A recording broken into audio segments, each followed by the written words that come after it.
Je ne sais pas si vous vous souvenez, c'était au début de notre saison. On a rencontré ce jeune homme qui a 18 ou 19 ans maintenant, qui s'appelle Camille. Il partait faire un voyage autour du monde, un voyage de type humanitaire. Donc, question d'aller rencontrer les gens sur le terrain. Et bien sûr, il est assez impressionnant, ce jeune homme. En septembre, Brésil.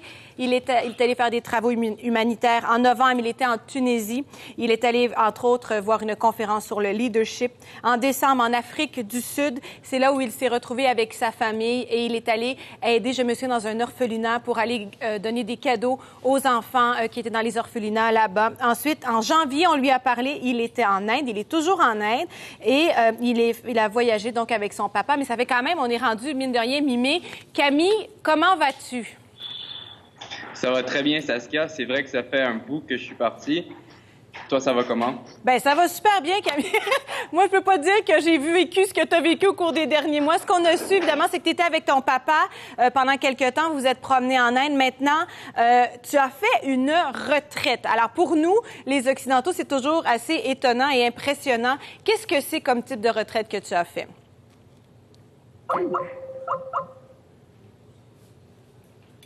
Est-ce que, Camille, tu nous entends toujours?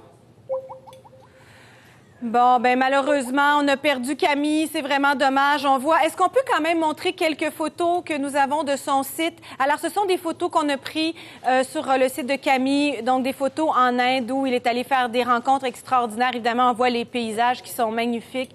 Ce qu'on a su concernant la retraite de Camille, ce qui est pas rien, c'est qu'il est parti pendant 10 jours dans une retraite complètement fermé, où il a été seul avec lui-même. Et ce qu'il nous disait, en fait, un petit peu plus tôt, c'est qu'il réalise que, finalement, nous avons la force en nous et que nous sommes son... Ah, elle est là, Camille! Es-tu là?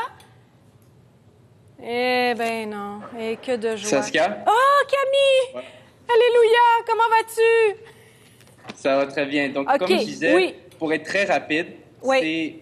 Maintenant, c'est le temps de se demander, dans ce monde de paradoxes, où est-ce qu'on voit en Inde seulement 400 millions de personnes analphabètes, des millions de personnes qui vivent dans la pire des souffrances, cette souffrance de ne pas pouvoir nourrir leurs propres enfants.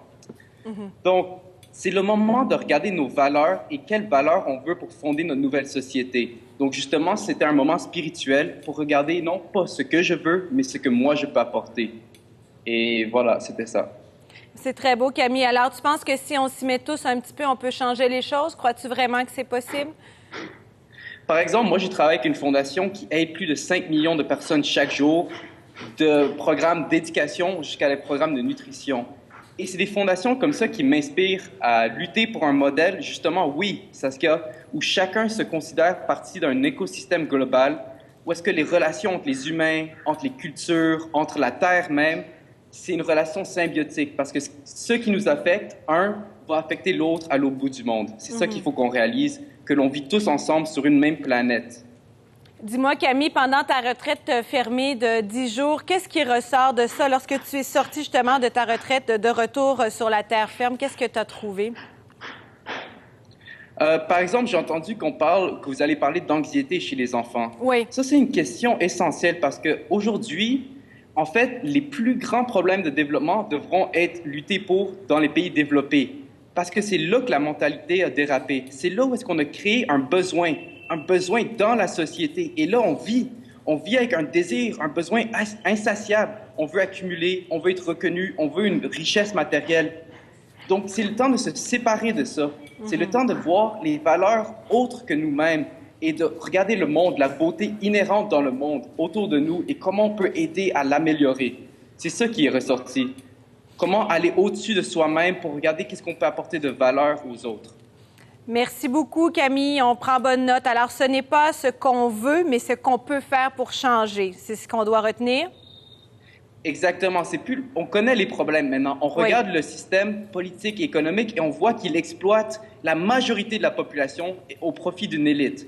Maintenant, c'est le temps de regarder comment est-ce qu'on peut résoudre. Quelles sont les actions concrètes que je peux utiliser pour faire un changement de conscience, pour que, à l'intérieur de moi-même, mes valeurs changent même et que ma vision et mon approche à la vie changent.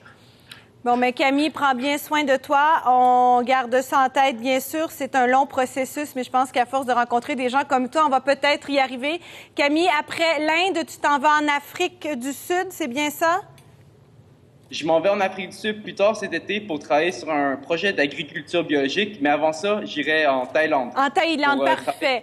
Bon, ben, prends soin de toi, Camille. On se reparle bientôt, juste parce que tu nous reviens dans quelques temps. Donc, on se reparle juste avant que tu reviennes au Québec, d'accord? Parfait, Saskia. Salut, prends soin de toi aussi.